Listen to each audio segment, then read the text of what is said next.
Abroad now, and peace talks aimed at ending the war in the Middle East are underway in the Pakistani capital, Islamabad. It's the highest level face-to-face meeting between Washington and Tehran since Iran's 1979 Islamic Revolution. Nobody was quite sure this plane would actually land in Islamabad. After a day of uncertainty, the arrival of a delegation from Tehran signalled that the fragile US-Iran ceasefire was still just about holding. Iran had warned that before talks could begin, it had conditions: a ceasefire in Lebanon and the release of billions of dollars in frozen Iranian assets. That left J.D. Vance, who had arrived earlier in the day, waiting in Pakistan's capital, where the streets have been locked down and a public holiday declared just for the occasion. But even with both delegations in the same city, talks did not get underway this morning as expected. As fighting between Israel and Hezbollah continued in southern Lebanon, the Iranians reiterated their red line demands. A spokesperson said a halt to the war on all fronts was part of the ceasefire deal, adding that this was not just an Iranian claim.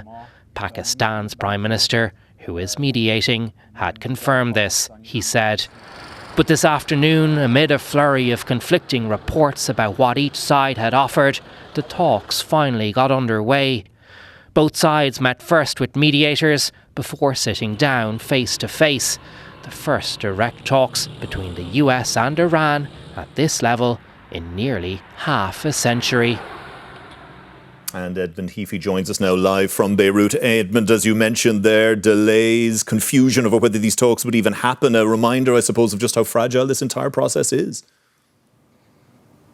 Yes, Brian, given the to and fro of the past 48 hours, it feels remarkable that the US and Iranian delegations are even in the same room together. And it's worth noting that they are in the same room. In previous US-Iran negotiations, they've been conducted separately, with mediators acting as a go-between, the delegations sitting in separate rooms. So it is hugely significant that this is a face-to-face meeting. But I don't want to sound too optimistic either. The Iranian regime in Tehran today was speaking of mutual distrust and saying that their team was conducting negotiations with their finger on the trigger.